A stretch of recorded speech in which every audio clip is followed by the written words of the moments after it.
All right, we're back for episode 105 of Digital Divination.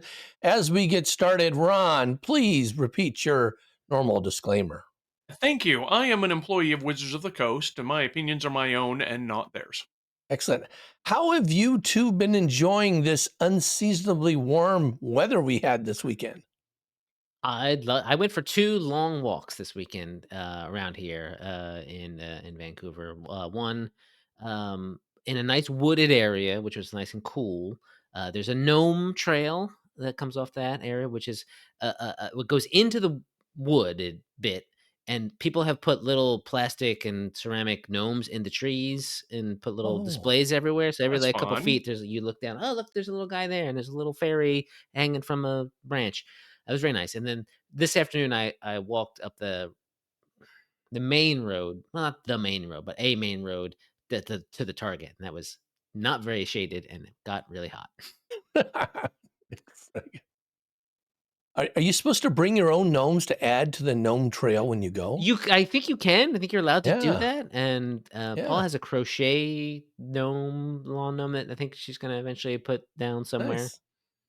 But it's outdoor. You wouldn't want Yeah. to leave a crocheted gnome outdoors, Some would people. you? Someone left a Pokemon card on a tree. I guess those are going to So get Yeah. wet. yeah, that's going to get wet. Whatever. What about you, Ron? Well, I spent the afternoon doing the thing that gives, I think, maybe the greatest delight to any middle-aged homeowner. I was pressure washing all afternoon. Oh, jealous. My beds, it's like painting with clean. I Yes, love it. yes. Wow, wow. In fact, Deb and I were talking about we were up at Camino Island this weekend, and we're Mhm. going to go back up next week, like Tuesday through the weekend. And we thought maybe we should bring our pressure washer up there because we have these guests coming over Easter. They're going to stay there, and we want to make it nice and clean for them. So, but I don't know. Or maybe I'll just bring my pressure washer and get to enjoy Oh, it. oh, wait a second. Wait, is that would work too? So, I mean, I really yeah. like pressure washing. Well, the deck needs it pretty good, especially around the railing and stuff. So if you happen to bring it, that's okay. But I think we might need to take care of it before. Ron, No, have you played Power Wash Simulator? no. No, but my daughter loves it, It's and in so fact, good. I was watching her play it the other day, and I'm like, "Oh, that's a great idea, honey. I'm going to do that this weekend." You And should sure enough, you should play it. It got into also my shed, pulled out the old pressure washer, when you ran through yeah. it, made sure it was all good, which meant. Right, this is the start of the spring, so I'm like, all right, well, this means I have to get all my hoses out, Yeah. right? Which means I have to take the little winter covers off of them, get my hose racks back out, and I mean, it just ended up being one of my hose racks when I took it down last fall for the winter. I took the whole hose rack down, and I'm like, oh, I'm going to remember to buy another one of these next year because this one's no good. I need to put another one up. So I had to go get another hose. I mean, it ended up being kind of a huge ordeal, sort of one darn thing after another.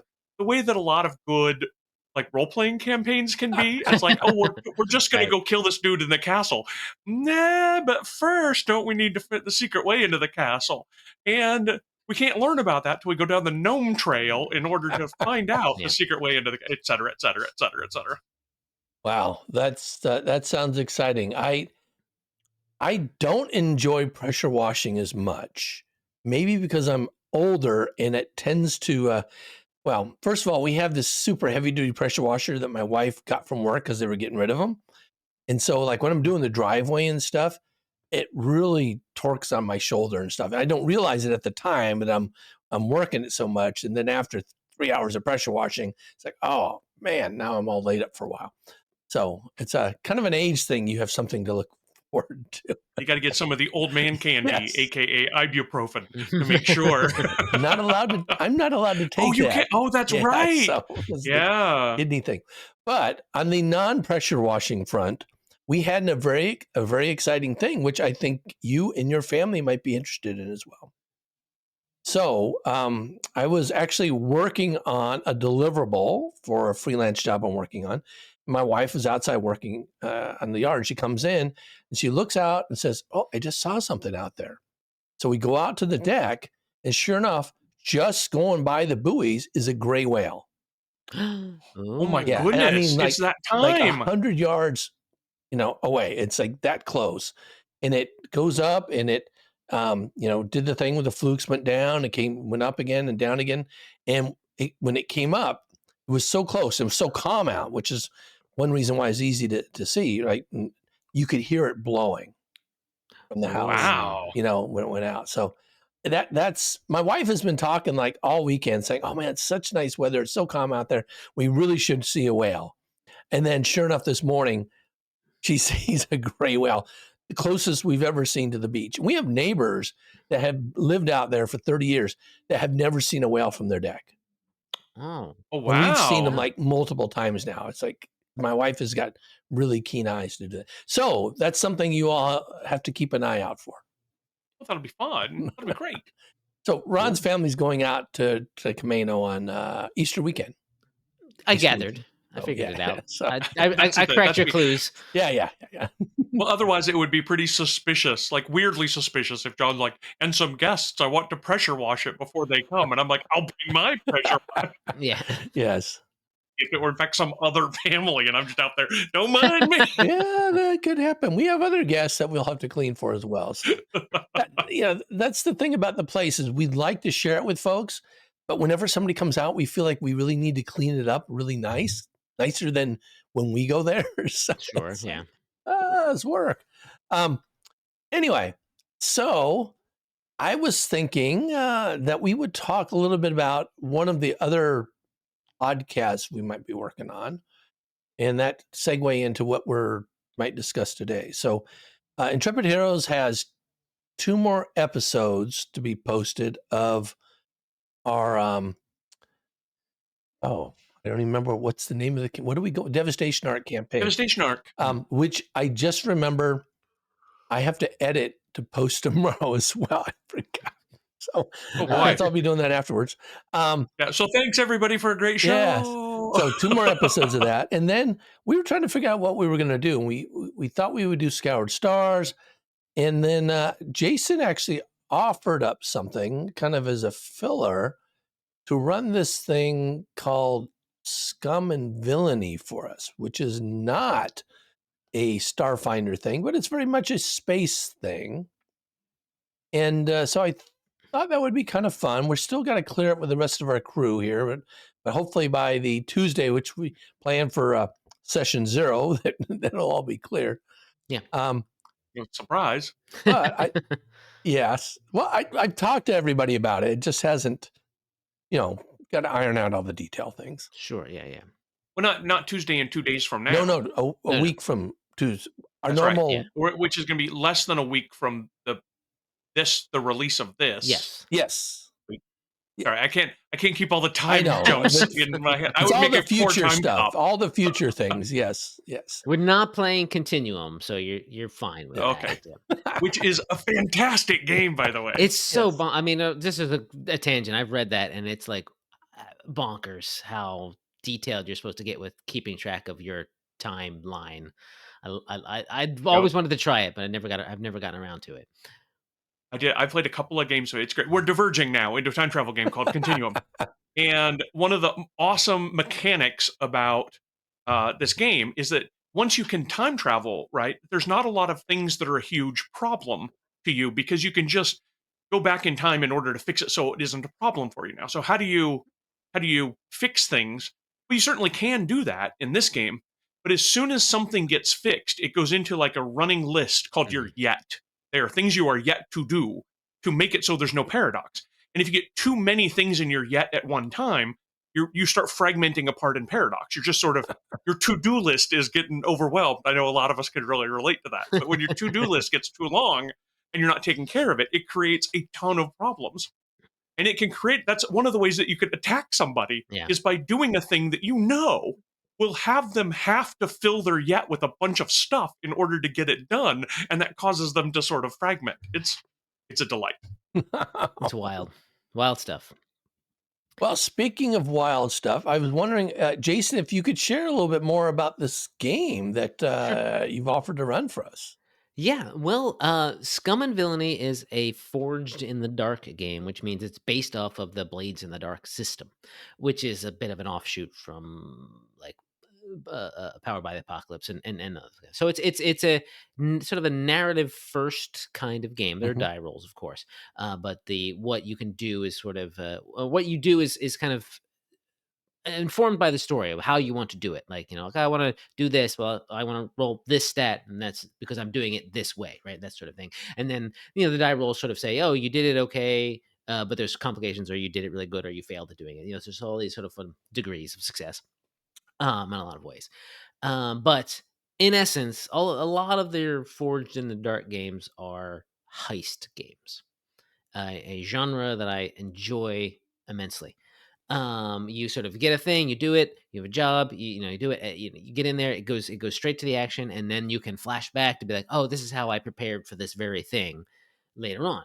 And that all causes stress and things taking wounds causes stress and all that kind of stuff too. So eventually you might, flame out, but you sort of do these sort of concrete jobs, right? This is the thing you're getting paid to do, or whatever your goal. And once you do that, then you have some downtime in between to sort of cool off from that stress. So it's very episodic, although it can tell a story over a while. But normally these games are very episodic, and that's also something that I just kind of enjoy, being able to kind of like bing bang bing bang bing. Um, Blades in the Dark is, a supernatural, gothic-y kind of Victorian era kind of setting, and has, you're a gang and you're doing crimes to of one fashion or another to make your name in the city. Scum and Villainy is a science fantasy space opera kind of game. You have a ship, it goes around, you do jobs to sort of keep to pay for the ship and make a name for yourself in the galaxy. A lot of similarities. It's a pretty good port of the original system, and I've run it a couple times. Had always had a blast with it, and so what I like, and what we can do, and this is something we can talk about when we do session 0, is the book has a sort of built-in setting, but Right. it's not locked in. Like, I think we can play with the setting in any way we want, whether or not we want to actually. Obviously, the title of the game is a Star Wars reference, so we could play it as a Star Wars game. There's rules for basically being a Jedi in this game, right? Or we can tweak it a little bit here, and if we really wanted to, play it as a Starfinder game. Oh, Oh, that'd be yeah. awesome. I think that would be totally possible to do. Now the thing about it is that it is there is a sort of a galactic empire that is the Right. big bad guy for the most part, that you're sort of under the thumb of, and you're just doing your low level crimes and whatnot, here and there. So we'll have to figure out a way to make that fit into Starfinder. But that's basically all in the session 0 stuff. And sort of picking the tone, because what you do is you make a character, and then you make a group. Basically, what you sort of describe what your ship is, and what your ship is what it can do, and what kind of jobs that you do. Are you smugglers? Are you rebels? Are Right. you this, that, nothing? Um, and one of the reasons I enjoy this kind of game too is because it lets you play an anti-hero of sorts, right? You don't play what's called Scum and Villainy. You don't necessarily, or this is not an evil campaign kind of game. It is more of a scoundrelly kind of game, Right. right? Scoundrels in Star Wars are fun. You want to be Han Solo? This is the game to beat, right? Like, you get to be cool and dashing, but you're doing fun. You're breaking the law, right? But you are breaking a law that deserves to be broken, and that's the kind of like stories that I do enjoy a lot. Um, This is with a name like Scum and Villainy. Obviously, it leans very well into the Star Wars story, but it sounds kind of Firefly from Mhm. your yeah, description, it's right? all of that kind of mixed in together, right? If it takes inspiration from a lot of those space opera kind of things, right? Um, one of the things you can be, so this game does essentially have classes. They're called playbooks, but you pick up what you are, and that sort of gives you a menu of things to choose from. Pilot is being one of them, right? And that it is sort of a thing very much in the Firefly vein. You can be a pilot who's really good at piloting the ship and doing all sorts of maneuvers and that sort of thing. And but there's also a I think they're called speakers, and that's like Right. the Yep. Saw that. Anara character from Firefly, right? And so you're the social fate, you're the face of the group who may is on the ship because they, are an ambassador to bringing people on and talking with, giving them honeyed words and then letting them go. But that's but that doesn't mean you're the there's also another different playbook that's essentially the Han Solo type, the or the Mal from Firefly type. So yeah, I enjoy it. It helps. These Blades and Dark type games I improvise a lot of, and it has the freedom for that because what I do. All you really need to do is like, this is the thing that you're being asked to do, or you discuss it with the group. Like, what kind of job you want to do? You want to rob someone? Oh, here's some opportunities for that. How do you want to do it? Do you want to do this as a smash and grab? Are you doing it more subtly? Are you doing some sort of weird trickery, or somehow you're doing it with Jedi mind tricks or whatever? Great. And then I don't know what's going to happen beforehand, and then the players tell you the way to go, and from there it just comes like, oh well, you failed that roll. What's a good thing that can happen here that can really mess you up? Oh, this is when the bounty hunters show up, right? Oh, great, and that sort of complicates things. And I really feel confident in running a game like that, uh, easily, sort of like bringing things in. And it's always so great when you're doing that, and the players are buying into to that, and feeding, because this can be a game where, oh, this is where I had the flashback where I go to meet my you know arms dealer, and we talk about how I buy this really big grenade. I'm like, oh, okay, great, yeah, now you're pulling it out and doing it. But having that sort of narrative control kind of be spread out to everyone is very satisfying to me. I've talked a lot about that, but I think what we can sort of like generalize this a little bit, and do talk a little bit about what w- if y'all like this kind of game, this kind of genre, and if you like the hero with the heart of not hero with the heart of gold, but the rogue with the heart of gold Right. trope, right? Because I think that can be sort of extrapolate to any kind of system, right? And what you're doing, whether it's Starfinder, regular Star Wars, whatever. No, I think it sounds like a lot of fun. And the interesting thing is, I had a home group that started playing Fly Free or Die, Yeah, and we thought it was going to be just like that, but it turns it, at least the first book, that's as far as we got through it. yeah. It turns out we were just kind of put in no-win situations that weren't fun. So we didn't have a chance to have the heart of gold. Whatever we did, messed something up for somebody else. So, but I Yeah, think it's trying to do that thing, but we just didn't give it enough legs, or how it was being run didn't that's feel fair. that That's way. fair. Yeah, Fly Fear or Die is meant you get put in those no win situations, so you develop this personal hatred for the company that's putting you in these no win situations, to the point where you go and be like, well, now we get to stick it to that company. Well, as we're working on, we start, but we break away and we work on our own, and that's where you can kind of do. There's still sort of tricky mm, situations to navigate because it's a narrative that's presented to you, but eventually you get to the point where you're doing, there is a big heist. right, right, In like volume 4, I think it is meant to be a big heist. I mean, okay, there's sort of like little heists here and there, but the right, right, volume 4, I think, is the one of the bigger, like, break into this thing and impersonate some people and steal the thing that's going to stick it to the company that's been a total jerk to you this your entire life, right? And it's going to hurt their bottom line. And that's a sort of very much a leverage situation, right? right, Leverage is one I right, love the heck out of that show, and it's a bunch of criminals, people who right, have been criminals in the past, breaking the law for the good of the right, little person, right? And often they're not put into those sort of definitely no-win situations. They get complications, but they right. can always figure out the way to basically stick it to the bad guy, and help the little guy. Cool. Yeah. Um, So, like, I don't often, like, really enjoy the evil campaign. I've done it once or twice, and I think everyone probably has here and there. And it can be fun with the sort of if you do it the right way. Like, I ran it's like the very first thing I ran in Pathfinder, first edition, was Council of Thieves, which is about sticking it to the Thrones right? And the devil infested Shelix. But one of my players wanted to be a Thrune, so it Oh, was more I didn't have to Oh, do much, but it's just basically like, well, I don't think that the way the Thrunes are running it right now, or, this town are running it well. I'm going to run it now. And so basically, it's doing almost the exact same stuff, but doing it in a lawful evil way instead of just a I think doing an evil campaign, it is you know, a lawful evil is probably the mm, way to go that doesn't lean into just sort of people being psycho murderers and right, total right. bastards to each other and that kind of thing. a lot of Yeah. the a lot of the successful evil campaigns are really hinged around the lawful evil, right? You can be the bad guys, but you've got to have enough order to have people send you on missions that you Yeah, will right. accept and that you will complete, rather than just kind of running off and doing your own Just thing and running just amok. Yeah.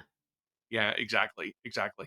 The Hell's Vengeance campaign I actually ran Mm, about at the same time. A good friend of mine was running the Pathfinder's Hell's Rebels campaign, right. so he got to be a bad guy regardless. He was very happy about that, right? He was either the GM, and so he was all the villains, or he got to play the villain in our campaign I was running. One of the things that I thought worked really well with that is that the stories were like you talk about. They were kind of self-contained, Mhm, even if they were over an entire adventure, right? It was okay. Well, you start in this town. You need to find out who are the good guys in this town and like bring them to justice, the right. lawful evil justice.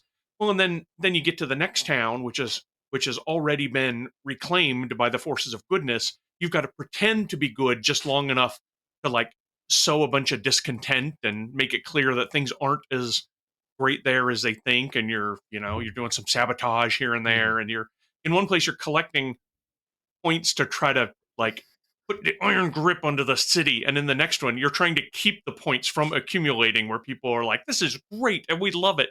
You're like, no, no, no, right. keep those points low.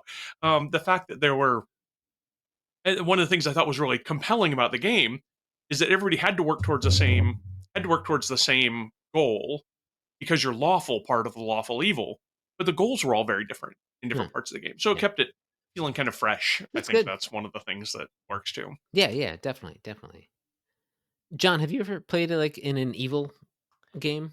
I've not played in an evil campaign. My stepbrother always liked to play evil characters in our normal D&D campaign. He played an assassin, Yeah. which was an evil character, and his whole thing would be about how to sabotage our group, which just ticked off the whole group all the time.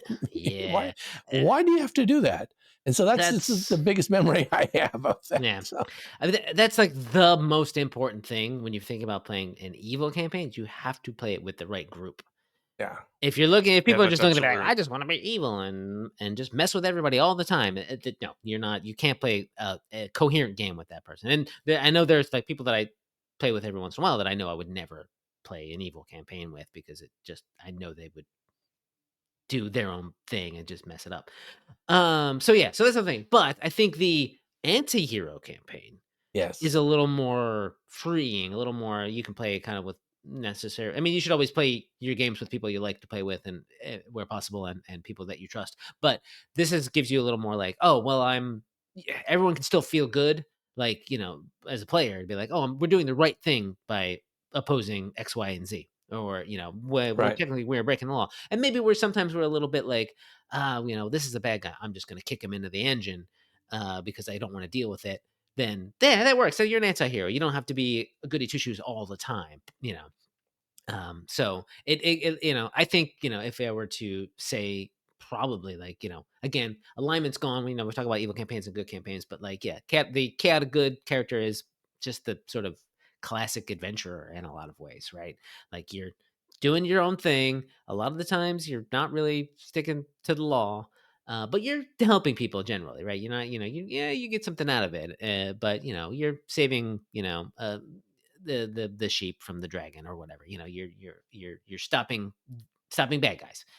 Um, and so but like an anti-hero campaign can be a little bit like people who are more selfish, right? Oh, I'm just here for the money. But often they're doing it, Han Solo's doing it for the money, right? He owes Jabba the Hutt a lot of money and he's being hunted. But he comes back at the end, right, to help Luke blow up the Death Star, right? He doesn't. He's not getting. He probably wasn't getting paid for that.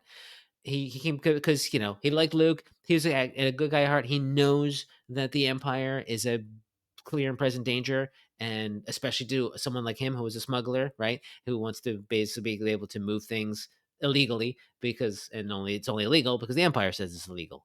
And so he's doing it a little bit of self interest, but but you love him because he's suave about it, and he is playing like he doesn't care, but like he goes into the Death Star to rescue Princess Leia. Like he didn't really need to do that. You know what I mean? Like Right. but he's like, oh, a princess. Like the great thing about playing that kind of character in a game is like you get you get to make up your motivations in a way that's like you Hmm. see like you get to look at him like we're here, we're gonna go, and we got to do this thing, and you gotta like, well, how can I make this more. Oh, is it gonna? Oh, a princess? A princess will have a lot of money. This is gonna be great. I'm all on board because if we save this princess, I'm set for life or whatever, right? And you can make these sort of like semi-selfish goals, but you're going along with the group and getting the job done, right? Hmm. Um, Hmm. and so a game like Scum and Villainy is that like you are literally sort of about you're about accumulating money, and everyone gets the group gets paid, and you sort of uh, um keep it or put it in like a stash essentially, right? And eventually, so for longer campaigns, how much you have in your stash at the end of that campaign sort of determines what kind of life you retire to, right? Oh, I've been Right. saving up this money. Oh, that means I will live, like a prince for the rest of my life on some distant planet. Or I've been constantly spending that money because I needed to bend my wounds or whatever, do my projects. Then you end up retiring with nothing, but you except for your memories, I guess.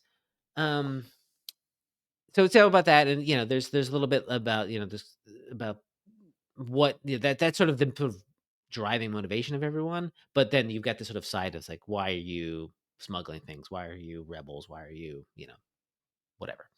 But, I mean, as much as the character motivations in an anti-hero campaign are important, but the background is the ultimate antagonists are also pretty critical. As you Hmm. mentioned, the difficulty perhaps in adapting Scum and Villainy to Starfinders, you need sort of an equivalent of an evil, the Empire or the Alliance or Right. the somebody that you're going up against. Because if the head organization running things in the world is in fact all about entirely benevolent deeds and opening up orphanages and stuff, then Right. if you're playing characters who are like, we're really gonna steal from them and stick it to the man, like that's, then you're playing an evil campaign. Then yeah, I mean, Yeah. yes, definitely, Well, 100%. Yeah. In Starfinder, you have a great protagonist if you want to, or antagonist, I guess, if you want to use it, the Islanti Empire, right? I mean, Yeah. I they're mean, yeah, that's one Mhm. thing they're we big, could they're we could out look there, at. they're trying to take over everything, they hate everybody, and you Yeah. know, I mean, from a point of view, the Vescarium is that too. yeah, For I mean, if you ask Patras, they're going to yes, say the Those Vescarium is bad the evil guys. I empire, yes, mean, right? they are. I mean, at least they were lawful evil, right? They worship a lawful evil kind of god. But again, we can eventually leave all that behind, and so make it work. But yeah. So I mean, it's something we can discuss when we have everyone together about whether or not we want to do that or want to just go something that's completely no one knows about. There's always the trick when you get a new setting, like the setting that's presented in Scum and Villainy. I'm feeding everybody the information. I mean, right, John, you may read the book and may pick up some stuff too, but not everyone's going to be able to do that. And I'm like, oh, right, what this is right. this kind of world? What do we do here? So it Well, might be helpful to be like how about in a setting that something we all know. different than that? How about if we go with like the Mandalorian setting? Star Wars. Yeah, well, You mean Star Oh Wars, but yeah, I mean, yeah, I love specifically 100%. Star Wars, that but version of it. Yeah, Oh, you that know. sort of time Oh period, wait, basically, oh where wait. If we're gonna record this and then post it, we probably don't want to do that though. I think there's you all think. kinds of IP stuff we might run issues with. I don't know. I mean, I don't. I'm not gonna. Eh, I'm not gonna put on my lawyer hat for fair use, etc., and yeah, right? then have a yeah, People. lengthy legal disclaimer. yeah. And Well, I It's think like a don't. I mean, fan don't. fiction. Yeah, I mean, don't people produce? I guess I don't know if there are that many out there, but there's got to be at least some Star Wars, because Star Wars role playing game exists. Yeah, There's got to be at yeah. least one actual play for Star Wars. Right, but we're not even role-playing game. using the Star Wars role-playing game. We're just gonna Yeah, we're intentionally using a system that picked a name to evoke Star Wars Yes. without actually Yes. doing any Well, licensing that's for what. So Star like, Wars. they didn't. So they didn't need to do it. Yes. They can buy that, and we can. I mean, there's like, we can just also basically play. Just say, oh, this is essentially like a Star Wars, but so what The X names is have been Y, changed right? to The protect the names have been innocent. sort of Yes. like, and that's kind of what Scum and Villainy setting is. It's a little bit very, at least when I have run it, it's very much like. So I was looking at the classes when you mentioned that. Mhm. So are the Mystics the Jedis then? Yes. Okay. They can get very Jedi powers and have the lightsaber weapon, right, and so forth, right? So. Right. Yeah, I could see a lot of the Firefly roles in there very clearly. Yeah, it seems like a big mechanics and pilots and the other ones, which and the Stitcher, the Doctor, right? Oh, the Stitchers, right? Yeah. Doctors, yeah. I mean, it's just you just kind of have to think about, you mush the two together, Firefly and Star Wars, and you kind of get what this game is getting at. Yeah. No, that'll be fun, and we as a group we can talk about what we want exactly for the setting. I think it's important. So. I mean, we started talking about what what's an evil campaign, what's anti-hero campaign, but also to sort of talk about the importance of having this sort of session zero, especially when it's not even if you are playing a sort of written adventure, adventure path or whatever. Even more so when you're just sort of like, okay, this is what we're going to be. What do y'all want to do? It's part of the character creation to figure out what you want to do together and who you are to each other. Having this sort of session zero and talking about, well, this is the tone of the game. The tone's going to be heists and heist-like things, missions that you go on, jobs that you do. You're probably fighting up against a big bad government of some kind, space government, and you're all sort of scoundrels with a heart of gold. I like it. Yeah. I'm looking forward to it. I already have character ideas. Ooh, so all right, I love it. I mean, obviously they need to plant themselves in whatever setting we're going to use and what the other characters are going to play. That's why I have character ideas plural. So. You gotta have more than one. And what's interesting about this game too is you don't there's stuff in here that's a little bit about like, are you alien, or can you be a robot, a droid, basically? Yeah, you can do kind of all that. It doesn't necessarily have anything to do with the mechanic part of your character. You can kind of just be like, oh yeah, I'm this or that. But but if you want to say like, oh, I'm this, but it gives me I'm an alien I'm an alien that has a very specific kind of power.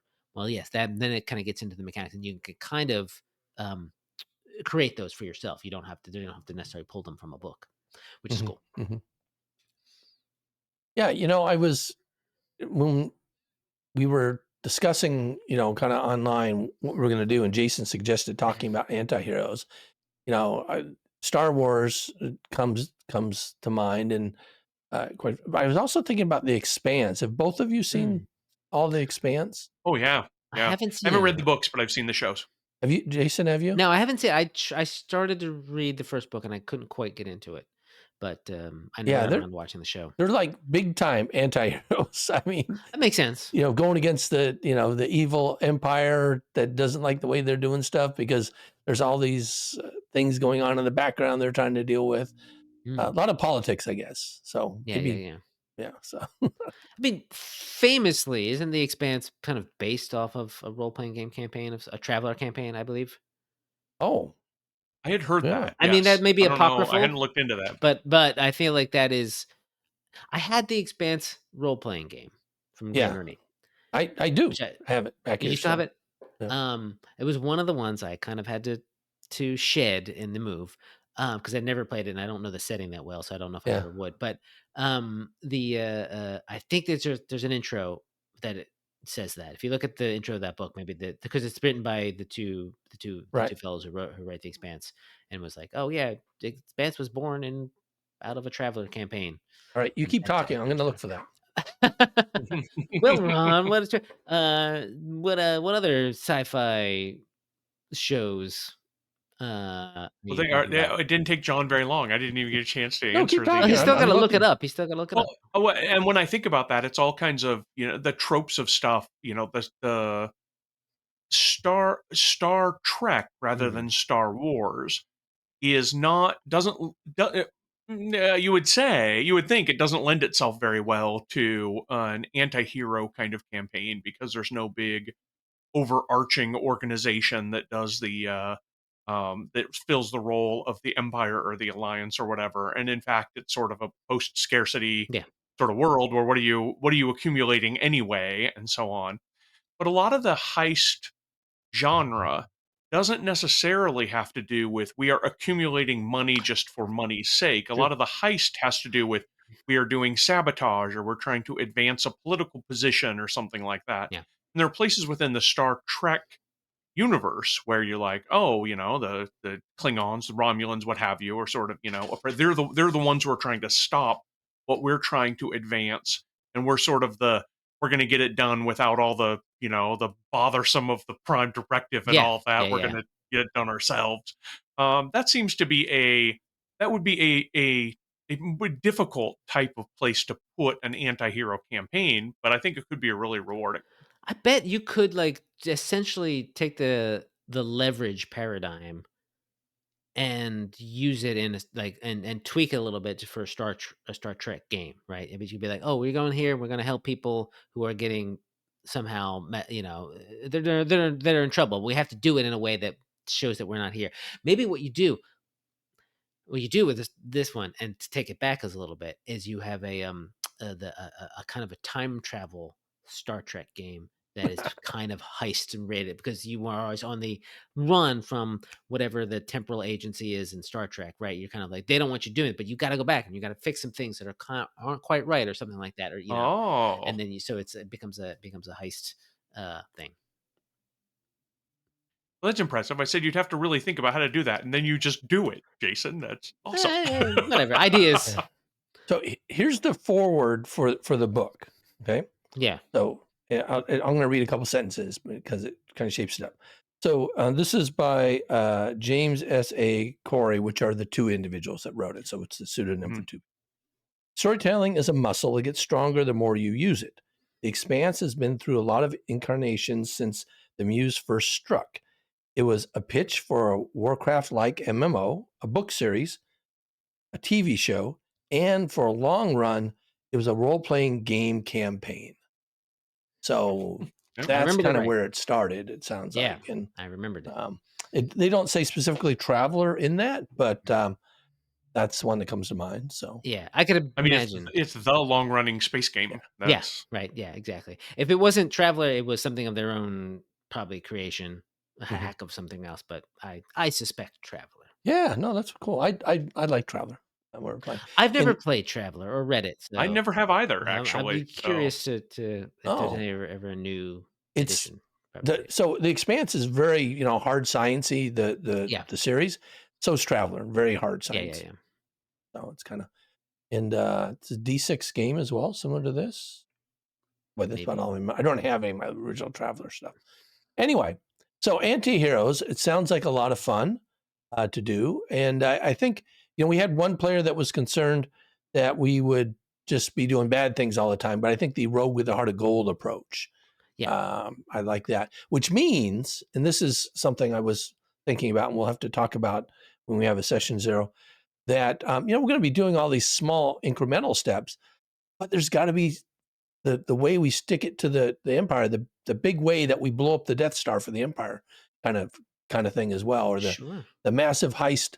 I just watched a movie last night called The Lift, where they steal 500 tons of gold from a Wow. bad guy. Um, Right.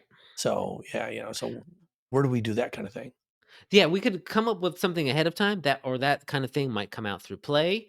Yeah. We Well, you know you come out with it, and Well, or then I we'll might have figure out something how in to the back of solve my it. head. I Yeah. mean, yeah, I mean, that will also have to probably come through play. I might, as you guys, Yeah. as you make characters, I'll be able Yeah. to, oh, well, you're connected to the Navigators Guild or whatever. Right. So that'll give you an Right. idea Right. that, Right. oh, you got to, they're trying to do this with a ship or something, and then you want to steal the coordinates. And that's all about sort of getting data, or it's, a weapons thing because one of you has a lot of ties to a weapons manufacturer. It's going to have to be something personalized. So I Right. won't know anything until you all you know, make characters, and that's the sort of again one of the the thing that just sort of jazzes me up is this idea, this potential of the beginning of a campaign when people are having yet to make characters and have yet to make ties to each other and you make ties to the world, what that's going to be and how that's going to look and what stories will spin out of that.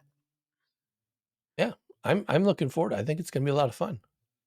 And we'll talk a little bit too about how long we want this to go for and Yeah. so forth. So that'll tie into what happens. And we also do we have to ask for permission to do this from the network? Is that what's I kind of made a post that that's what we were doing, and Ryan and said, "Oh, Scum and Villainy," like he was excited about it. So I okay. think that Good. means it's okay.